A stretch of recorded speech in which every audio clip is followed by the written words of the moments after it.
और जब ये इंजीनियर डॉक्टर में उसका दाखिला होगा, बैंक में क्रेडिट कार्ड लेके जाइए और जब तक उसका पढ़ाई नहीं खत्म होगा तब तक के लिए आपको 15 लाख रुपए मिलेगा।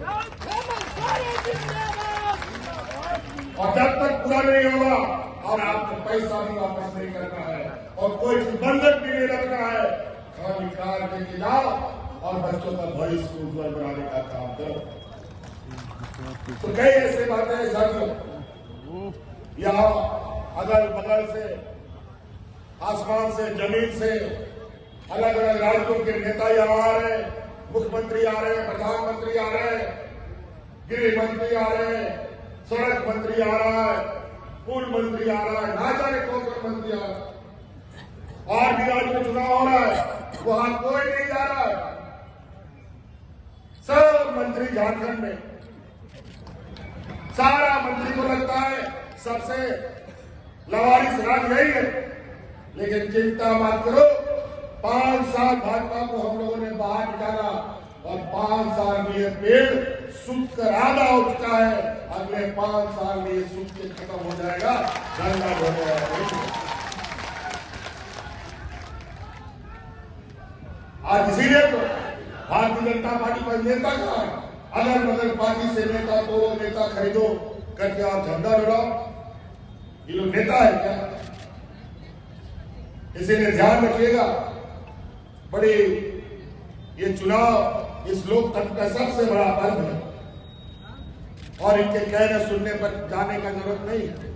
आज हम लोगों ने आपके बीच में काम किया है और आज ये तरह तरह के आरोप भ्रष्टाचार का बात बोलता है। आज कोई हमको बोला, कल के पत्रकार ये में यहाँ के नौजवान चरस, अफीम, गांजा लेने लगे। हमने बोला भाई ये कहां से सवाल आ गया। एक नौजवान से हमने देखा, एक नौजवान ये सवाल पूछा, मैंने बोला बताओ ये चरस, गांजा, अफीम जो हमारे नौजवान के हाथ में जा रहा है, ये चरस, गांजा, अफीम मिलता कहां है? ये गुजरात के इनके व्यापारियों के बंदरगाह में अरबों खरबों टन अफीम, गांजा, चरस मिलता है और अचानक गायब हो जाता है। कोई ईडी सीबीआई नहीं, कोई इनकम टैक्स नहीं, कोई पूछने वाला नहीं। तो बंदरगाह से निकला हुआ नशीला पदार्थ ये पूरे देश में सप्लाई करने का काम कर रहे हैं। ये इनका हालत और भ्रष्टाचार हम लोग को बोलते हैं। आज देश की सारी जो हमारे पूर्वजों का संपत्ति था, बना के रखा था, इस देश का जो सरकारी संपत्तियां थी, चाहे रेल हो, चाहे एयरपोर्ट हो, चाहे पीएसयूज हो, सारे बिक गए और आज ये सरकारी संपत्ति बेच करके अपनी रोटी, राजनीतिक रोटी से गए।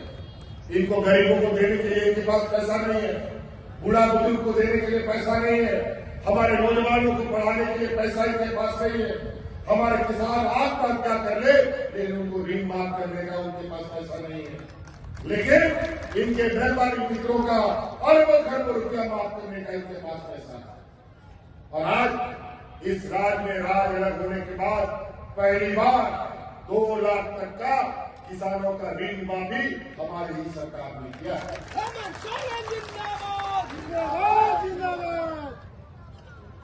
अलग अलग तरीके से लोगों को डराने का, धमकाने का।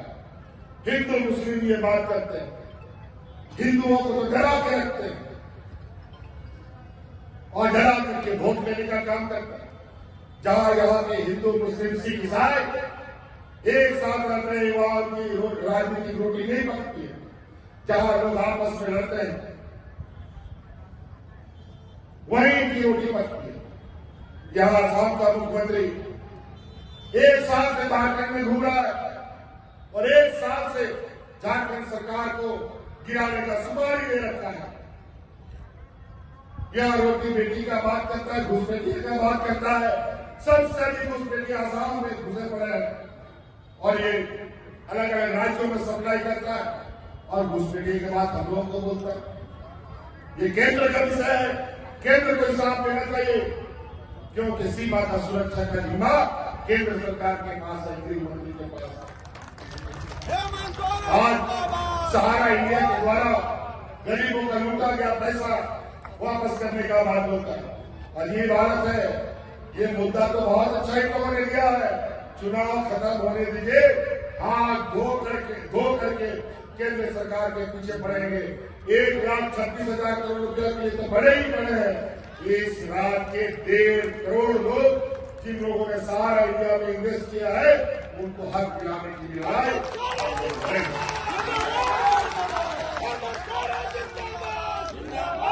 और आज बहुत सारी ऐसी बातें जो समय के अभाव में हम नहीं कह पा रहे। बाकी आप देख रहे होंगे और आपको याद होना चाहिए कि पलामू परिमंडल जहां अंधेरे में डूबा रहता था, आप याद कीजिए इस पलामू परिमंडल को अगर कोई बिजली से जोड़ने का काम किया था तो यही नौजवान जो आपके सामने खड़ा है, इसी ने पलामू परिमंडल को बिजली देने का काम किया था। और आज यहाँ हमारे पावर प्लांट का भी बनाने का प्रस्ताव हम लोग के योजना में है और बहुत जल्द सरकार बनने के बाद यहाँ पर पावर प्लांट के लिए हम लोग आगे बढ़ेंगे। अब यहाँ कोयला होगा, बिजली का उत्पादन भी हम करेंगे और यहाँ के लोगों को मुफ्त बिजली देने का भी काम हम लोग करेंगे। लेकिन भारतीय जनता पार्टी के लोग जैसा नहीं कि झारखंड में बिजली पैदा करेंगे और बांग्लादेश को सप्लाई करेंगे। ये लोग अलग बांग्लादेश से थे। इसीलिए साथी बातें बहुत है और